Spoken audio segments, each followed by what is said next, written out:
Bismillahirrahmanirrahim. So, the Naqshbandi way, especially in particular this way, I was wondering, you always are talking about how people can just go and fall off. And so many people, I hear stories, people falling off all the time. I'm like, dang, I don't want to fall off, you feel me?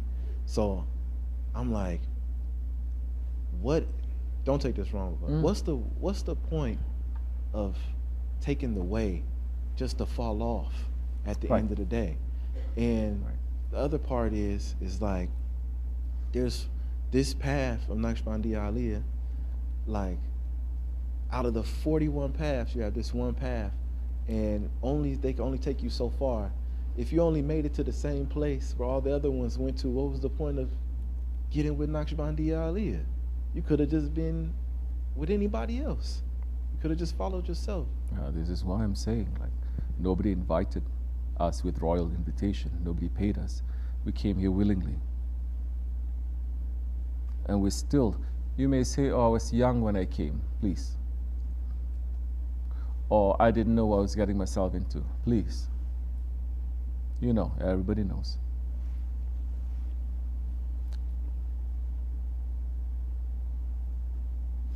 But you're asking me that question that I want to say 1400 years ago, people are still struggling to answer that properly. 1400 years ago when the Prophet came and the Prophet left us physically. And people who was in his way, or those who left his way during his time and after. I understand majority of the Arab tribes, they rejected Islam after they accepted it. They became murtad. Not only that, they were ganging up to come to attack and to finish the early Muslims there. But we may say every nation with every prophet, even if the nation to that prophet was just his children, what made people understanding with intelligence, this is the way, and then after that falling off.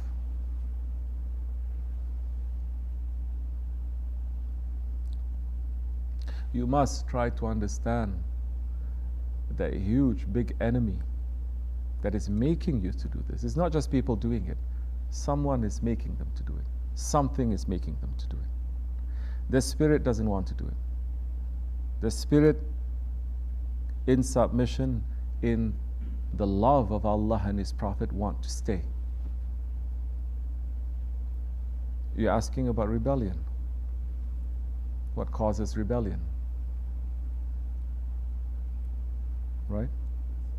What causes rebellion? What causes rebellion? When you accepted it, you see, you experience. Nobody tricked you. You experienced, you loved it. Then what caused you to become rebellious?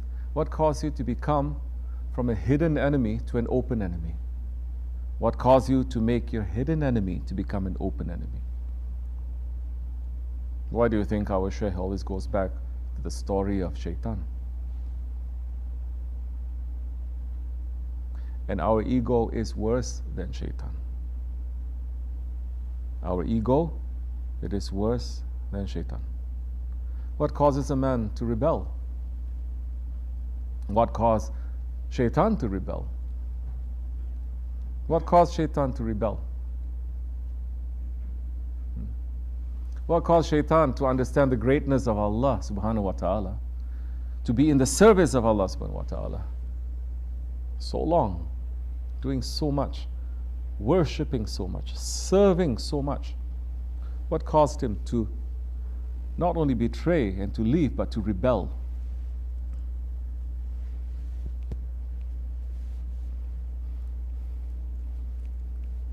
The man has a spirit, always in submission to Allah. The man has the ego that in its nature is always in rebellion to Allah, in its nature. Allah has given us, the Spirit, enough strength in this world to overcome that ego. And from overcoming that ego, it gets a strength. It doesn't become weak, it gets a strength.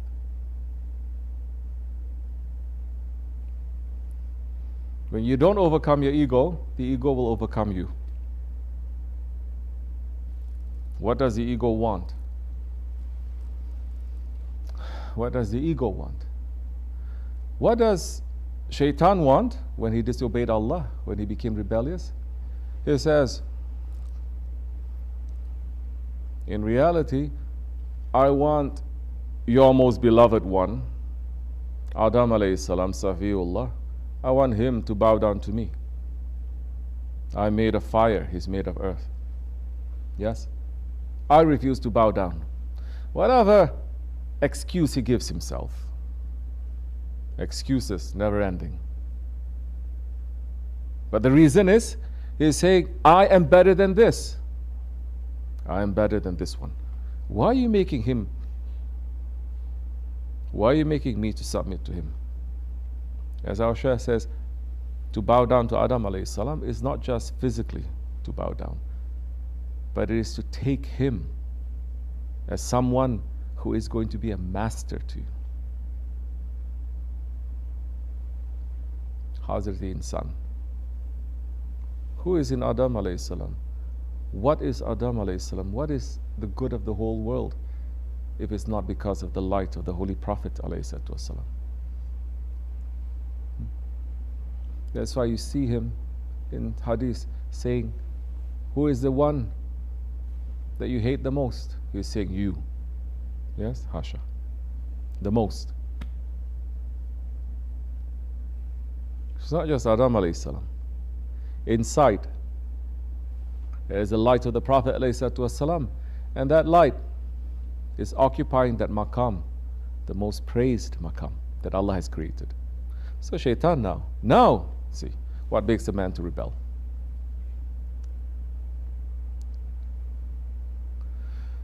When instead of doing things for love, he's doing things in order to get something. Saying, no, I do it for love, I do it for love. But no, it's not for love. What are you going to pay me? Anyone can do that. And that high, that maqam of the praiseworthy maqam, that is the closest maqam, that is the most lovely maqam. Allah gives it to whomever He pleases. And if your love to Allah is sincere, the way that Shaitan is saying, I love him, I'm not going to put my head down to anyone but him, then as our Shaykh says, even if it tells you to bow down to a rock, you're going to bow down to a rock. So what makes a person to rebel? When he has some ulterior motive, that to him he is so well hidden, but to others it's not. It's open. To the sheikhs it's open. From day one he sees it. And is trying this way, 1,000 different ways to make you to understand, to make you to fight, to make you to have control over it. Because that ego that is supported by Shaitan, without the Shaitan's help, ego cannot do too much. It cannot.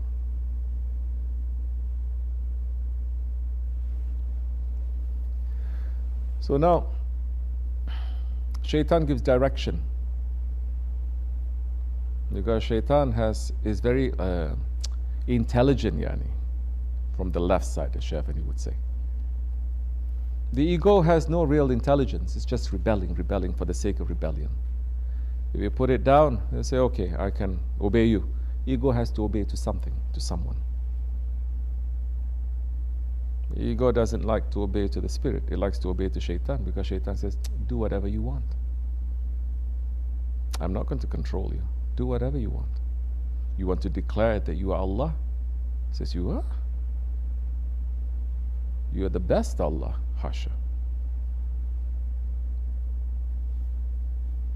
So what makes a person to rebel? what makes those rebellious ones to raise their head against the grandsons of the Holy Prophet ﷺ. Because shaitan gives them direction and says, no, don't worry. Your reason is good. It's sound. Yeah, they are by blood, but they are wrong. You are better. You're more intelligent.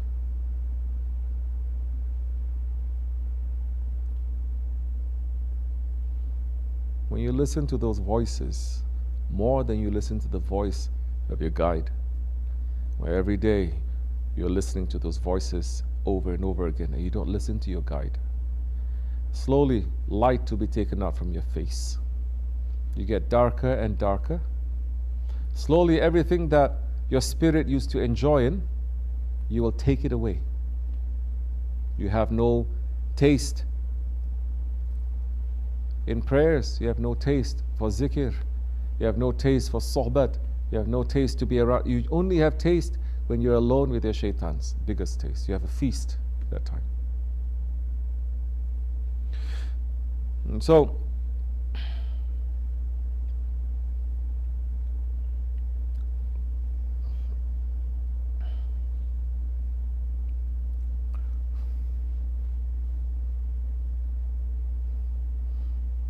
you are saying many people, you think so many people they have left.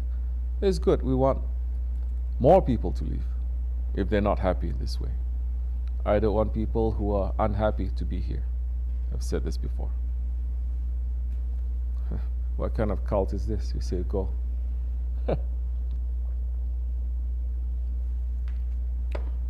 If you think this is a lot, what were you going to say if you've been with Shaykh Effendi for 15, 20, 25 years? Where we see everyone every 3 months, every 6 months, every year, going, collecting, going, collecting, going. Once it starts with the real training, they leave. If he shows them nice face, their own specialness, they stay. If he makes promises to them, they stay.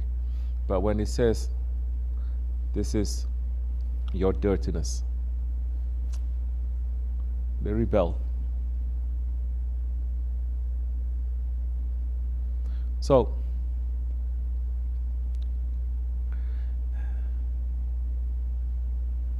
it's all right.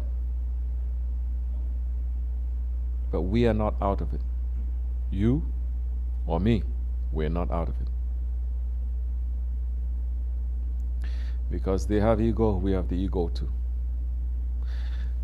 And usually the ego, it is going to be rebelling when it's hitting against a side that you claim has nothing to do with religion, nothing to do with tasawwuf, nothing to do with nothing. It's just, I have a personal problem with a sheikh. Or, no, everything is okay, I have a personal problem with someone here. Suddenly everything becomes so personal. But they don't see that as believers, we say our life and our death is for Allah's sake. Our life and our death, how we conduct ourselves in this world and other worlds, in the next world. When our shaykh is there, it is in accordance to the way of the Prophet ﷺ.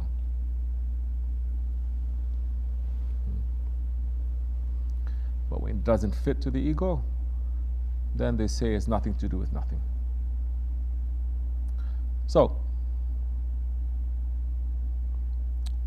be aware of your ego. You understand? Yes, especially in this way. What makes this way then different? Because of discipline. If you ask,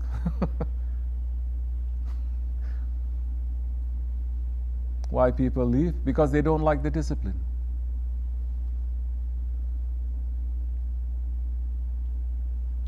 Because they don't like it when the Shaykh says, this is wrong. You are wrong to believe like this. You are wrong to do things like this. If he smiles, if he gives candy, if he doesn't say anything, oh, you see, so many people coming. Especially if the Shaykh is opening up spirituality, mysticism. and then promising people mystical powers. You'll be filled. But when there is discipline, when there is adab, you cannot have adab without discipline. And discipline is not just being strict. Discipline means being smart. Understand, this fits here, it doesn't fit here. This fits here today, but tomorrow it will not fit. To have that intelligence to know, where is the secret of Allah today? How do I behave? What is Allah showing me today? Where am I going to go to take? This person who is speaking to me right now, what am I supposed to learn about myself and about my Lord?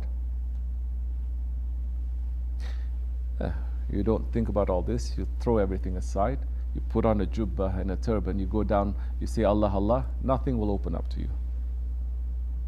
Because it all comes back to now, this. All comes back to thinking, putting things together, and then being sincere with your heart. You have to put two and two together. This religion is based on intelligence. You ask. Ask. If you have questions, you ask. But usually those ones who are rebellious, first thing you see, what do? They never ask. Never. Boom, they closed. We're looking, we're smiling, we're frowning, we're doing so many things we're doing to try and say, wake up a little bit. You don't want to? Okay, then it's up to you. First thing they do, they don't ask. They don't look. They don't speak. And we say, make up your mind. Honor the promise you made.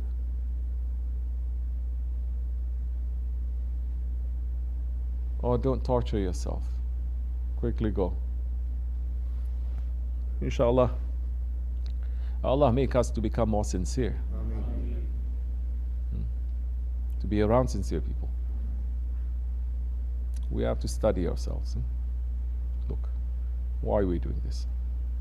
Is this motivated by fear? Is this motivated by arrogance? Is this pride?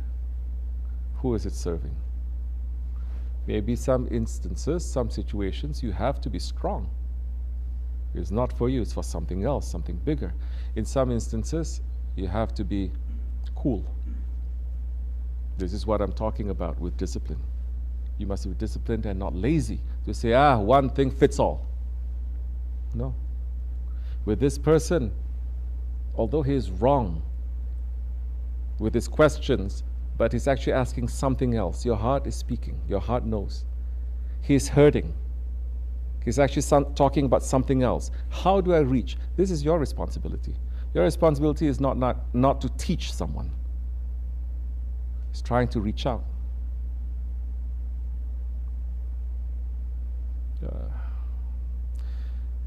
Inshallah, we will understand.